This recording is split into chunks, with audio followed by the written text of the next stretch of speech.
Hey, what's up, everybody? Welcome back to Brainwash to be Broke, the show where we expose all the lies, all the beliefs, all the conditioning that we've been taught since our young age, since we were born, and what is truly possible. And that's why these shows exist. And I'm here with another amazing guest. His name is Machen. Did I say that right? Machen MacDonald. You there? All right, perfect. Thank you so much. And I'm pumped to have you here. Most of the people would start with, with the question like the story type of question or something like to get a little bit more about you, and so those people know more about you. But I want to take it from a little bit different perspective. We can dive for sure into that. But when it comes to your success and everything what you've done and accomplished until this point, what is the true driving source for you? Great question. For me, the driving force, I'll say it two ways. One is provoking brilliance, meaning bringing forth your best thinking and helping you execute on that thinking. And then that's kind of wrapped in something I call ADLIB, which stands for Advancing Divine Love in Business. And I believe that if we all came from that place, life would be a lot smoother for everybody involved. But because a lot of times people drift into fear, angst, insecurity, and doubt, and they operate from that place, it creates a lot of friction and a lot of, for lack of a better word, we'll just call it toxicity. Right. That's really interesting. Like when you said toxicity, what do you mean by that? Like they are literally like affected by those informations that are around us, and they basically bringing this type of toxic, like behavior and like in this into the environment, and like living by that programming kind of thing. Yeah, I'll give you an example. You know, in business or even in life, there's going to be conflict. And with that conflict, people they'll attack, they'll go passive aggressive, they might go silent. And all of that is a tragic expression of them not knowing how to ask for what they need. And I'll tell you, Hmm. most people, in fact, all people, only have two problems. They know what they want and they don't know how to get it. Or number two, they don't know what they want. And I would submit that like 99% of the people fall into bucket number two. They don't know what they want. So what happens is they get a sense that something's off, that they're not getting a need met. They don't have clarity around that. They don't know how to ask for what they need because they don't know exactly what it is. And they attack or they go passive aggressive or, a lot of you language, you always, you never, right? And then that causes the other person to take it personally and get defensive. And then we're off into this dogfight. Whereas if we could just get in touch with something's a little off, what do I need right now? And then Hmm. ask cleanly for what we need. Not be needy, but we all have needs and we have to get those needs met. And so if you can help me get that need met, great. If you can't, let me know so I can go somewhere to somebody that can. Hmm. Very interesting. Where that actually, or why is it that actually happening? Like why we are so, why we even, or where did you get into the conclusion that we are into like those, most of the people are basically spread into those two buckets? Like why is it even happening that we are like wired this way kind of thing? After 21 years of coaching people, spending over 1,000 hours of having really deep conversations with people, patterns start to show up. Makes And sense. and Yep. really what it is, Adam, the way that I say it is we all have an ego, right? Ego is not good or bad. We need an ego just to get to the store, Yep. right? But sometimes the ego gets a little out of alignment. And so the way that I say it is like there's a core essence that we all have, this wise, powerful, loving core essence. And if we could operate from there, awesome. But what Mhm. happens is ego starts to creep in and it's made up of a lot of different parts. And if you could imagine My wise self is driving this bus to this destination. Life is great. But I've got these other parts, or these little monkey mind or gremlins or assassins, whatever you want to call them, on the bus. And every once in a while, they think they know better than my wise self. And they think the wise self's going to crash the bus. So, in order to stay alive, they have this tantrum and they run up and they jump in the seat and they grab the steering wheel out Mm-hmm. of fear, angst, insecurity, or doubt. So if we can just remember our job is to kind of stay in this place of love and abundance and well being, because in this moment, that's all that exists. And when ego hits us and goes into fear, angst, insecurity, or doubt, is to just catch it, take a breath, Mm-hmm. Mm-hmm. pause, come back to here where everything's all right, and operate from here Mm-hmm. versus the projection that, everything's going to fall apart or blow apart. Very interesting. I've never heard anybody to explain this way. Okay. How did you? Okay, you said that based on like those patterns and so on. Like, how did you get into to like understanding that this is how basically this whole like mindset you say is that works actually? Yeah, it's BS. It's a belief Mm-hmm. system, right? Mm-hmm. But it's my operating system. And Right. if it sounds like it can work for you, borrow it. It's not for everybody, right? Some people like to bang their head against the wall and wonder why it's, hurts. I did that for figuratively in my life, mentally and emotionally, spiritually, not physically, Right. but I kind of just one day I kind of had a wake up call and like, life can be different. And so it sent me on this quest. And through a lot of study, a lot of reading, a lot of seminars and webinars, and a lot of hiring other coaches, spiritual advisors, this is kind of the path that I'm on right now. Mm. Was there something like, a breaking point when it like literally to let you to actually study this type of things? Or were you always, since your young age, basically really interested in being this type, like, a coach or so Right. on? Like, or have you been always like, have you been ever even employed? Just, Have I ever been employed? employed yet? Uh, if you're meaning, have I ever worked for someone else? Yes. Okay. Um, I've worked with a couple of organizations and that just kind of launched me into doing what I do now. But at a very early age, I'll share with you that um, I grew up with two parents that basically divorced when I was born. They were both alcoholics and Wow. not abusive physically, Right. but in a kind of an emotional way, in a loving way, but misguided. They wanted the best for me because their lives weren't what they wanted them to be. So they Mhm. kind of over corrected and guided, right? It's like no matter what I did, it wasn't good enough. Mhm. It should have been a Yep. little different, could have been better.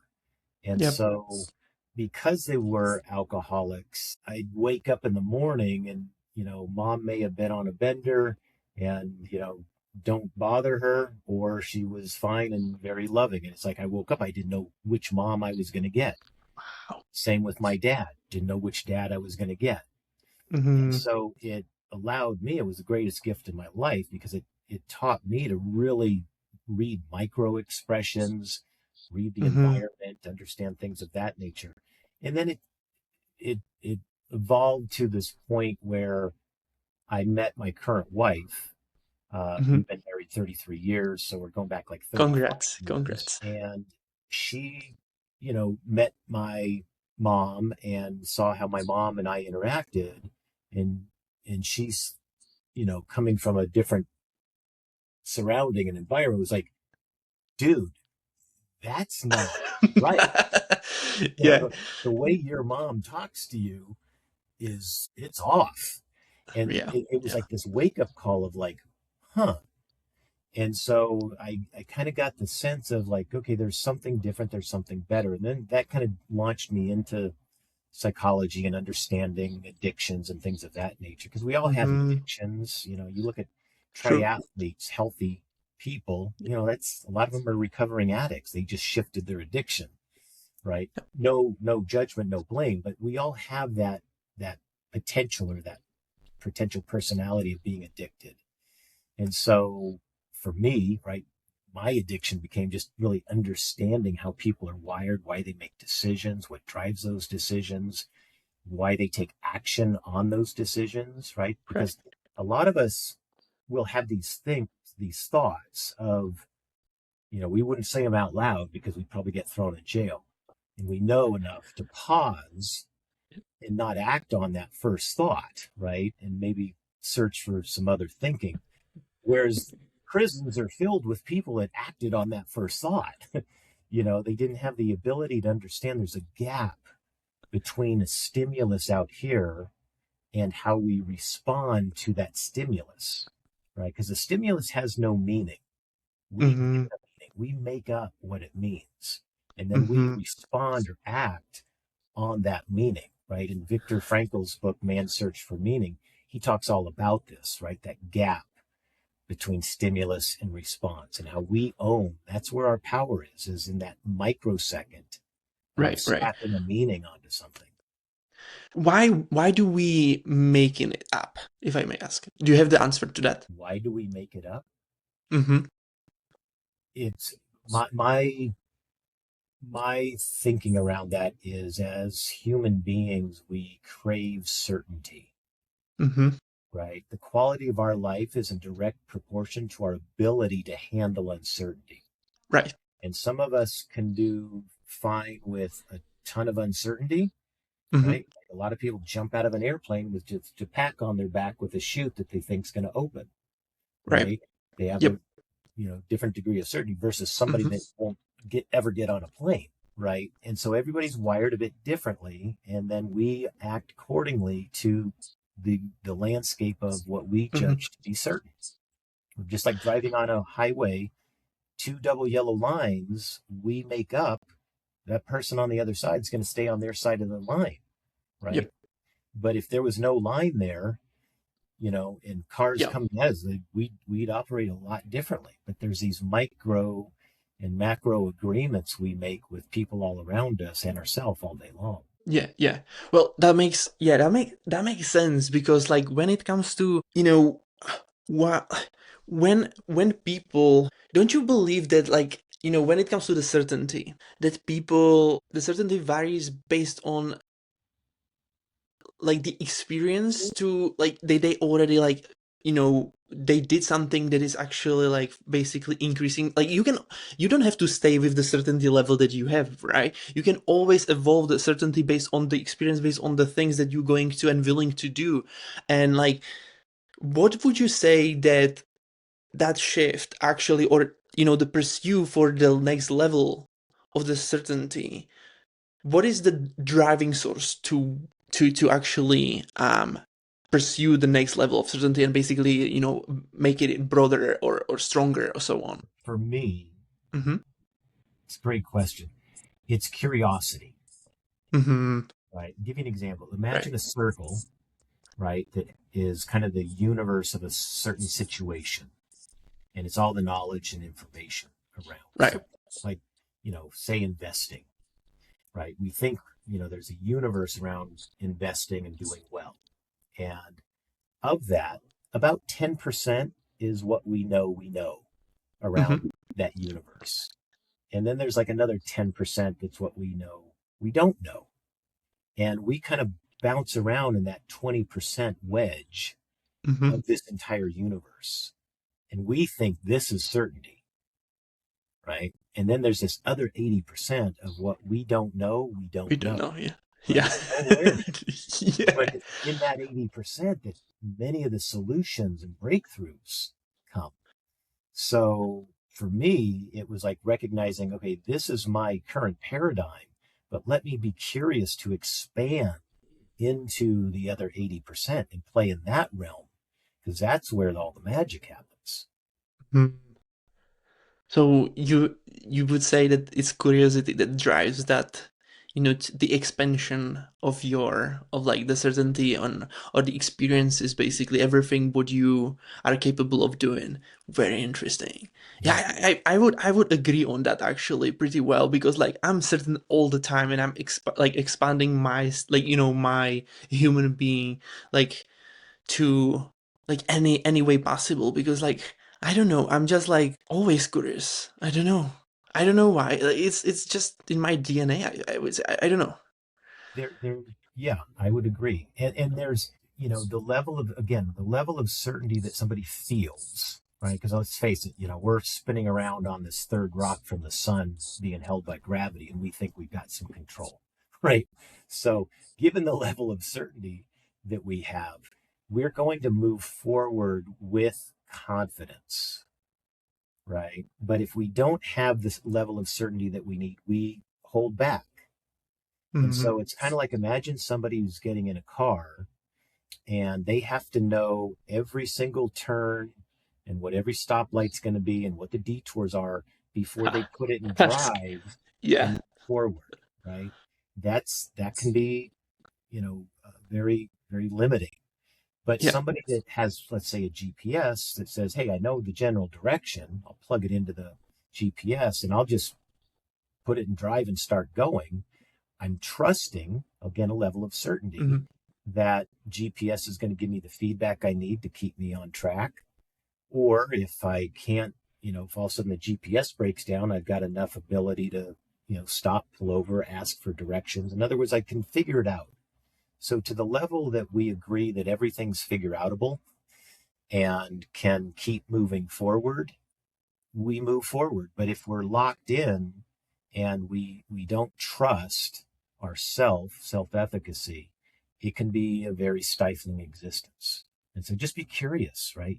There's the information's always going to be around us. How a huge effect on your success had the trust in you, in yourself? Say it again.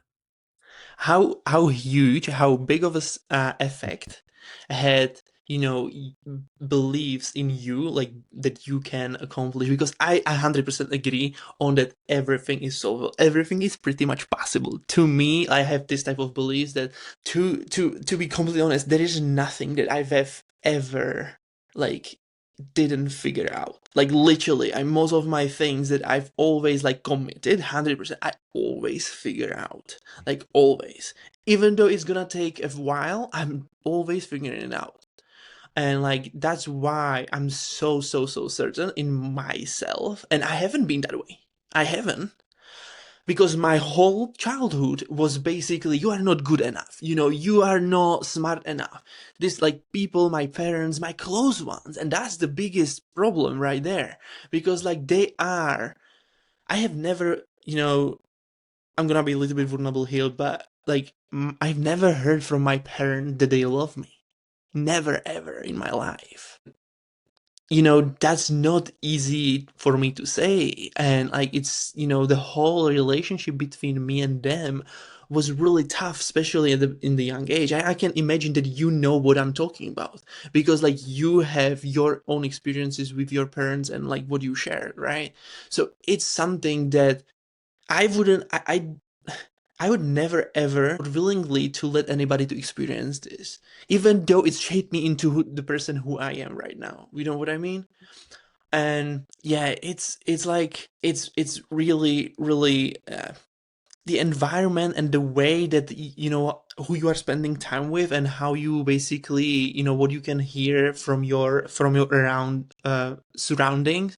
It's really like really crucial. You have to be aware of what they, like, what is true and what is not, and it's really hard to actually even know what is true and what is not. Do you know what I mean?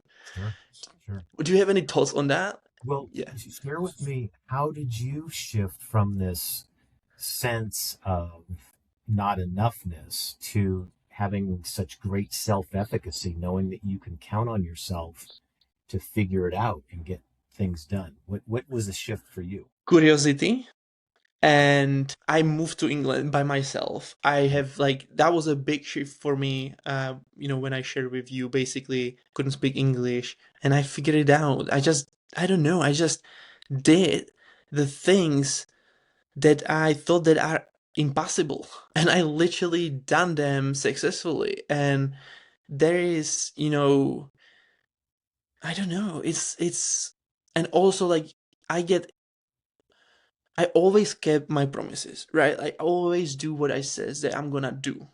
Right. Um, Yeah, and that I think that would be it. Like that's pretty much it. And then like also like when it comes to God and like, I'm getting more and more alignment with God. I have never like really understand what does it mean, but I'm really curious about it and I'm speaking with lots of people and having and gathering information. So for me it's now like getting clear and clear vision on that area. But yeah, what about you? Like, how did you get into like being certain and like, have you been always that way? Because I don't believe that you like literally your young age, you know what I mean? Like having these experiences, it's really tough, and especially for kid. Do you have kids? 3 of them. Yeah. Three, Yeah. right? Yeah.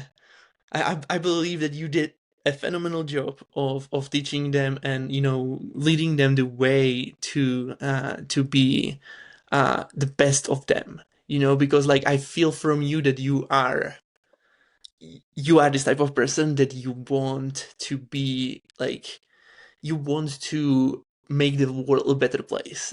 Let's say it this way. Well, thanks for your projection and your belief on that. I wish I could say absolutely, but when I was a younger man with little kids, I was driven a lot by ego rather than this wise Right. love and wisdom, right?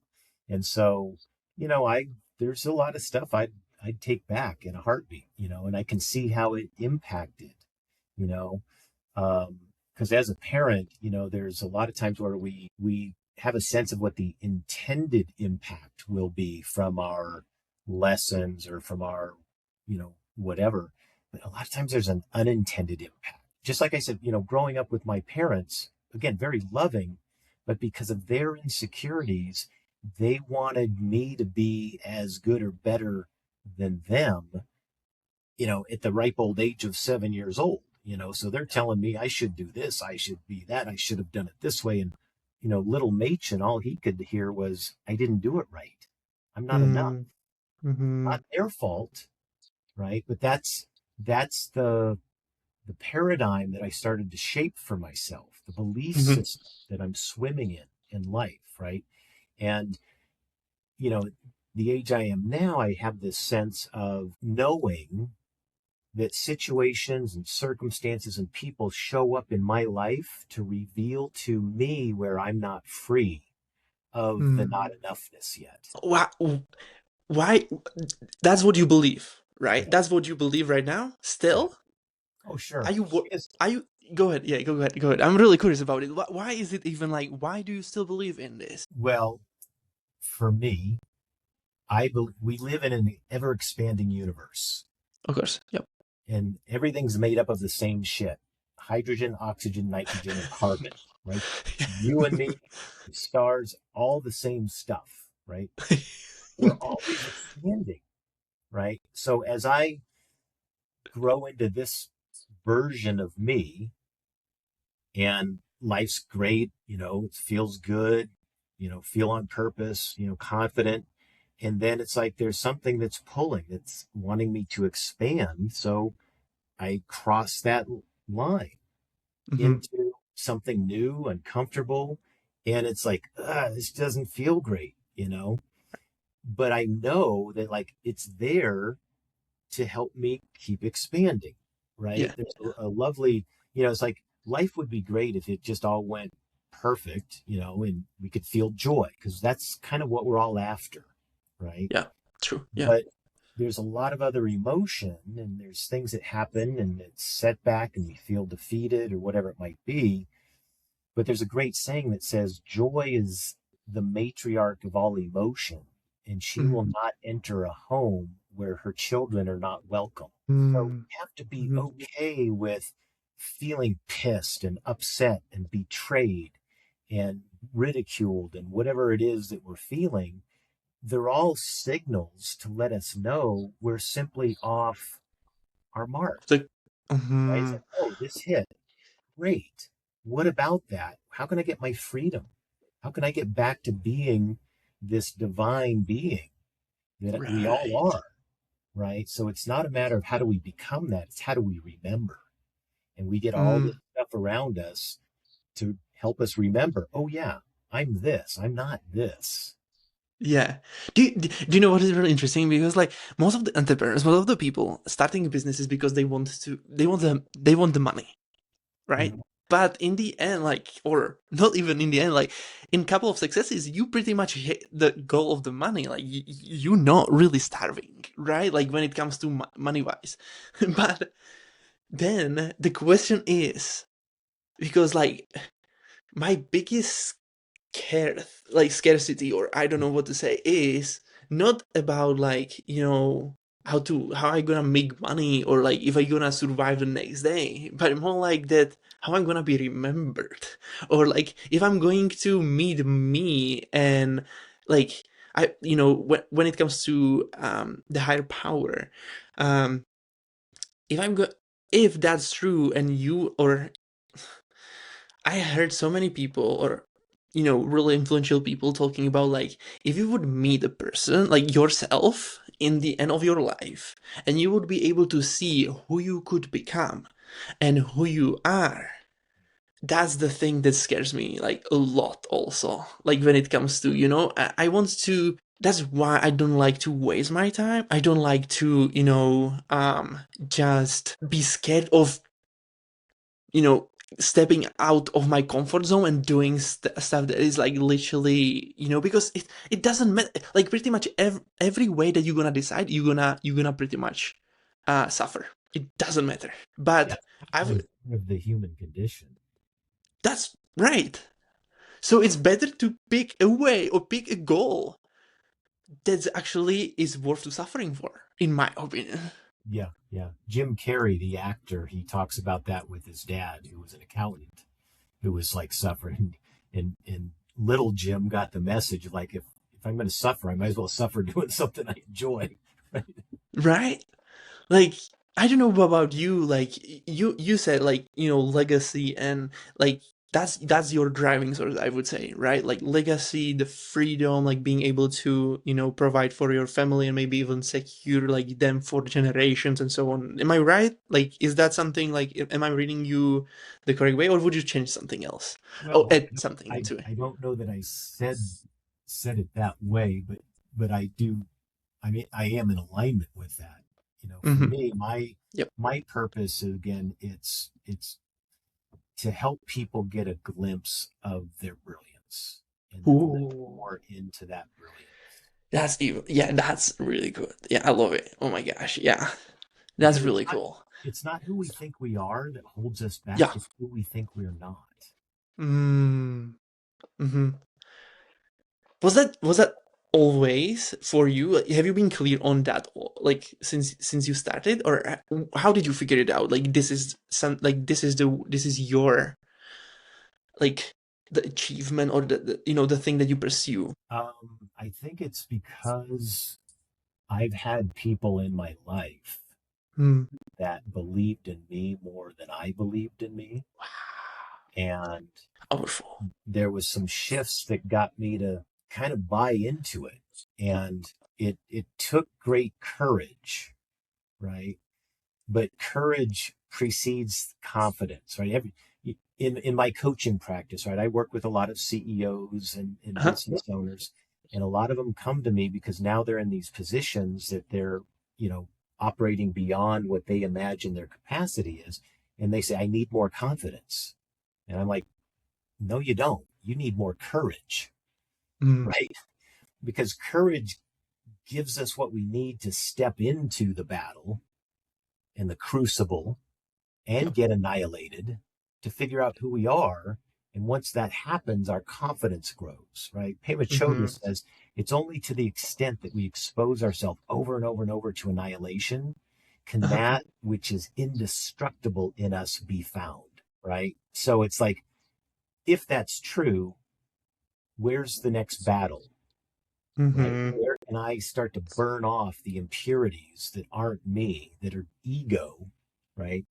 assassinate the ego, Yep. let its soul flourish and Hmm. become and expand. Very interesting. Well, when you see, the population and the way that we've been basically conditioned to believe certain things, have you been anytime thinking about like how the world would actually look like if everybody would be, you know, willing, or like if everybody be in alignment and like pursuing their best in their life, like their best? Yeah, I have that hallucination often. It's, and I say it a little differently, right? It's imagine a world just for 1 minute of time, Mhm, right? All around the world in the same minute, that everybody was infused with this belief that we are enough, just as mhm, we are, and that there's no threat. Because the only threats that exist are threats to ego, right? So if we knew that we were enough and were under no threat, we would live differently. And in that mhm. minute, living differently in that way, I think that would course correct a lot of the what we judge to be wrong or unjust in the world. Interesting. When you talk about ego, it's how would you explain ego to, like, so everybody understand, like, so what is like literally stopping them, like, not like being egoistic, but I believe that is the thing that, like, they want to keep their state, like, there are multiple ways how you, like, like increasing status, for example, and like how people think about you and this type of thing. That's what would you say ego is? Yeah, I mean, in simple terms, I think it's our current self identity, Right. Yep. right? Yep. And we've all had numerous egos in our lifetime as we've grown, Mhm. right? Yep. Because we Yep. we in essence kind of kill off an ego as we grow, whether it's spiritually, mentally, emotionally, physically. It's again, it's just who. Here's a good one for you. Ego is not who I think I am. Mm. It's not who you think I am. It's who I think you think I am. Right? Yes. So we Yes. all Yeah. we all show up a little differently given who's on the screen or who's around us, right? It's like, you take anybody who thinks they're like spiritually enlightened, throw them back into a family reunion and Hmm. they're triggered all over the place, Hmm. because there's history there. It's Yeah. kind of there's all my egos over the years, and some people Yeah. got locked into an old ego of mine versus what I am currently, and we Hmm. can we can feel that. Interesting. Yeah, I think I feel that too, because recently, like 2 months ago, we basically moved from England to back to our country, like, from my origin country, just to like visit parents and so on, like being here around, like, for a couple of months, because we've been just tired of, the weather in England, because it pretty sucks.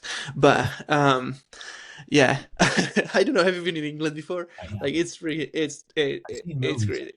360 days in a year just rain. Like, Yeah. it literally crazy. Anyway, so, and when you get back into that environment, you can feel it. Like this, it's sucking from you the energy and the drive and everything. Now is like, I have to be really, really careful about how like how I deal with these problems, like how I deal with these, not problems, with this environment, because there are probably certain things that haven't been solved completely, and I still feel the resistance. And it's like, I would never, probably in my life, I've never live in here, like, ever. I don't know why is that, but it's like literally I feel the resistance in here. And like, for me, always the dream home, like the dream place was always in USA. And like, because I have most of my friends there, most of the people that I'm talking to, and the mindset and the, like, the how do people things, and like, it's completely different, right? So I probably, like, when you share, you know the last thoughts that you had, Um, I think I know what you're talking about based on what I try to describe in here. But more than that, like I wanted to ask you also, like when it comes to your journey and everything what you've accomplished and the way that you like start shifting your life since that young age and everything was going on between then and having your kids, how did you change the programming, or how did you have you tried to change the programming at that time when you've been raising your kids already for them actually also? Or was it something that you've been all discovering along the way at that time that they've been kids? Um, it's both, right? Hmm. It's climbing a mountain. Right. We're on this climb, and then we hit this plateau. We kind of hang out for a while. We think Yeah. we've figured it out, and the stoic gods kind of look down and chuckle, and then they throw something at us. We can go, okay, game on again. Got to go climb, right? And so for me, things and people and situations, they present themselves when I need it, or Hmm. when it's right, the timing. And they're not always like fun, easy lessons. Sometimes they're really challenging things. And struggle and suffering are part of it. And it's like, in those moments, it's like, again, we can either wish it wasn't that way, which is basically arguing with reality, and reality wins, but 100% of the time. Or we can say, okay, it is what it is. So what now? What? If I'm on this journey to grow and expand and have my brilliance continue to grow and impact other people as well, help them with that, I look at everything as almost like a lab.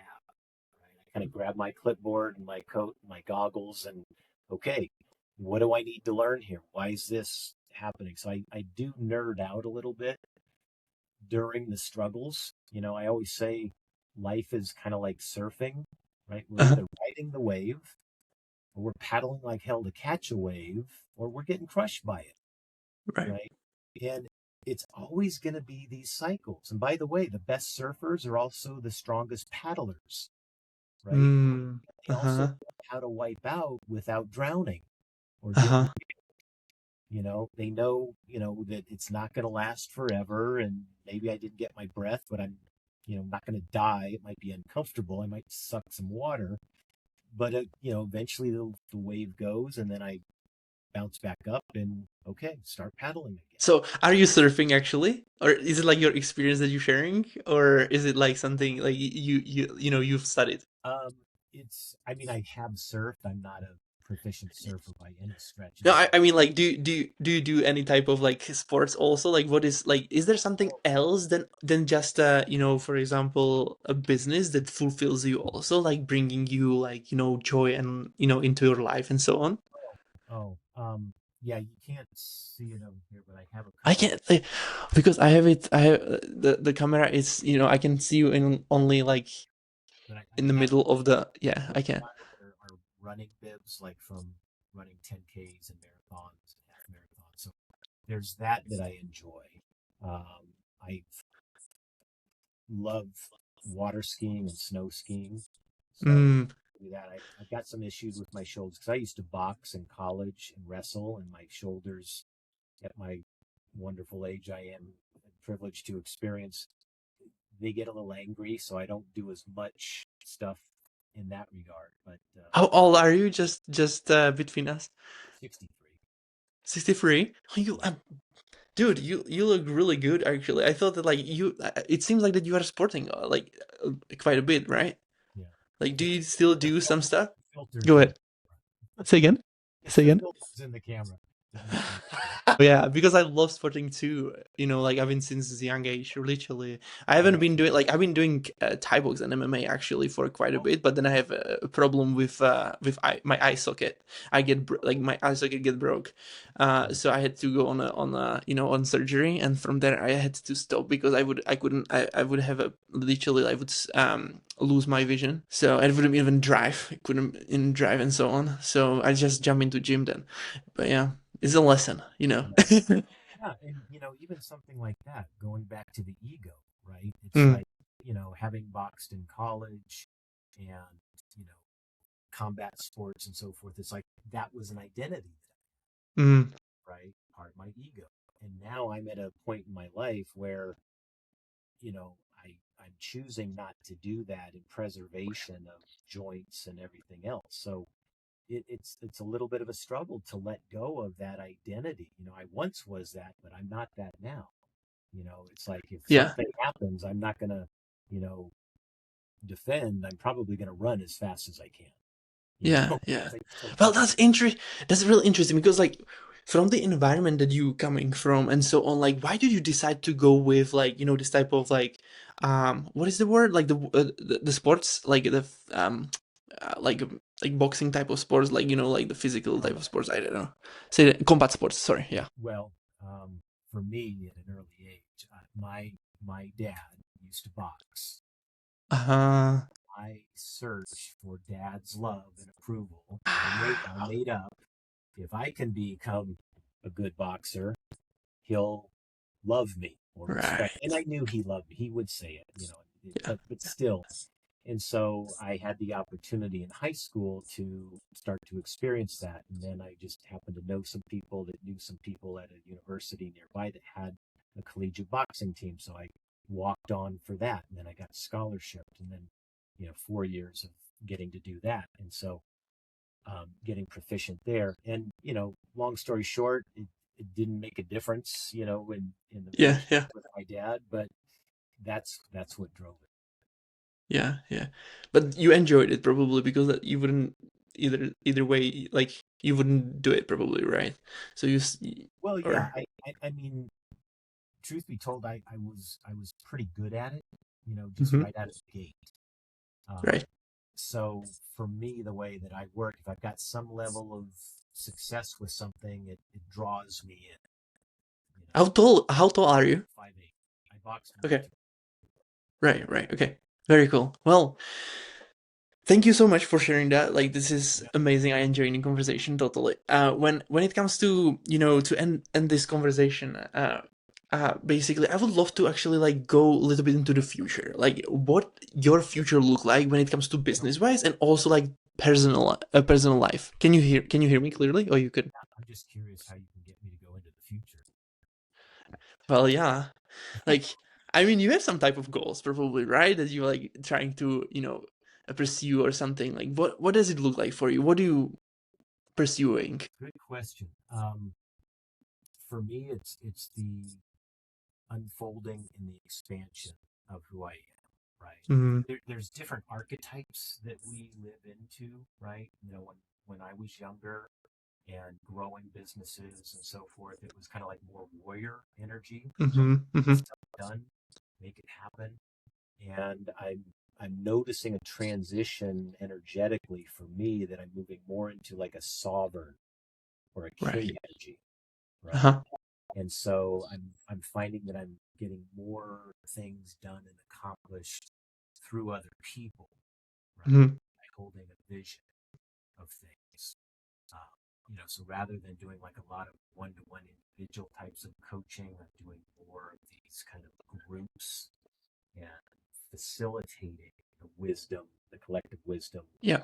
those Yeah. groups. So I see myself continuing to do that and just staying on the track that I'm blessed with.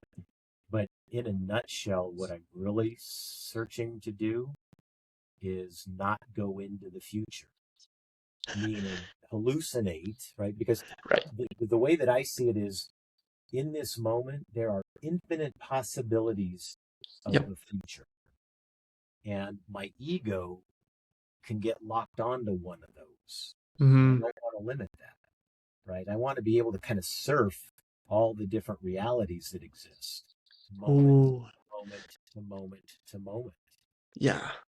That's really interesting. This is and super powerful because yeah, you 100% right. When it comes to I haven't been even like thinking this way because like usually like when yeah, when I pursuing something, it's usually like okay, how do you actually like how do you do it like when it comes to trying to have all basically options open, and like how do you decide which one's going to be basically the one that are going to move the business or your life forward? Like how do you decide based on letting everything open? Yeah. So going back kind of full circle, right? I mentioned that one of the things that I am all about is what I call advancing divine love in Mm-hmm. business. So in the moment when I've decided, right, in Roy Disney, who was Walt Disney's brother, Roy Disney was a Yeah, yeah. business minded guy. He used to say, when your values are clear, your decisions are easy. Mm-hmm. Bump up against making a decision, we can't quite figure it out, and coulda, woulda, shoulda, all that. It's because we're not clear on the hierarchy of our values. And Mm-hmm. we might even have competing values, right? So once we understand the order, the hierarchy of those, Mm-hmm. we can make a decision really quick. For me, love is at the top. So, Ah. and my belief is nothing real can be threatened. Nothing unreal Mm-hmm. exists. And what we're talking about is love. Love cannot be threatened, and nothing unreal exists. Fear, angst, insecurity, doubt, they're manufactured, but they're not real, right? They're just a feeling. So I always come back to where I have to get in touch with this feeling, and I decide from there. And it's Mm-hmm. never steered me wrong. I've Right, coached right. thousands of people, and when they make decisions from their wise, loving self, they've never made a wrong decision. Never. But when they decide from fear, from angst, from insecurity, from doubt, they pay a price, Mm-hmm. right? On Mm-hmm. some level, financially, That's really, yeah. emotionally, physically, That's really it all, interesting. it all Yeah, comes to love. very interesting. Why? I have a like. Okay, I'm just curious. Like, why is it love? Like, why did you like? Why love? Actually, is this is the um, the North Star? I would say. Yeah. For me, it is. And my belief is God is our source. It's omnipresent within and without. It's love. To me, it's the same thing. Love to people. Love to yeah, Self loving, yourself. other loving what is. Yeah, powerful. Wow. Well, thank you so much. You have amazing advices. You have like you are.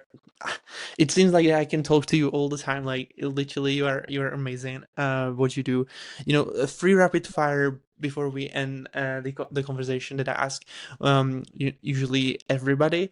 So the first one is, what would be one book that you would recommend to read? Everybody has to read. One. Uh, I, I, I would say one of my books for as far as self promotion, but Oh, you have a book too? I oh, didn't know that. I have like 8 books. I've got one. I think Wow. wrapping up. It's coming out. Um, but really, I think the books that really helped me. There's one. It's called Nonviolent Communication. Ooh, not violent communication. Nonviolent. Okay.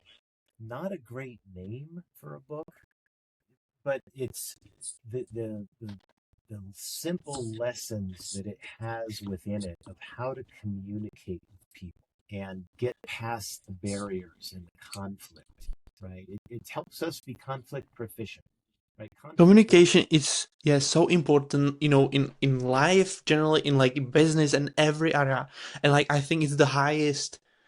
No, imagination is the highest, I think. you know, Like communication and imaginations are the highest, like what is it? Like human, what I'm trying to say? ability. Abilities, yeah, something like that. So yeah, okay. So second question is, if you could delete one piece of advice from the internet that Oh, doesn't serve people oh. at Uh, all, it's completely useless. People are stuck because of it and everything about it. What that would be? well, that's a great question. I would say the message that you have to grind, If you grind, okay. right? And Why? well, The why? For me, I don't think it's about, like, if you grind something too long, pretty soon you just end up with a pile of dust. So I'm all about, rather than grinding, don't, Ooh. right? Pull apart, pull away the pieces that don't belong or don't serve so that you can reveal this gift that is you, right? But grind, there's a saying that says, and not to exclude women, but there's a saying that said men will work to avoid doing their work, right? So, they'll drive all this stuff and get all the accolades to avoid doing their inner work of really becoming a true man, right? It goes for women too, but it's like the grind is just a wrong message. Yeah, yeah. I actually, yeah, okay. Like, I love working hard, right? I'm like super busy all the time. I love being busy and being like doing and pursuing the thing. But would you say that there is a difference between, being up, like, like, not the difference, or would that be different? Like being obsessed about something and like doing it because you love in it, and then like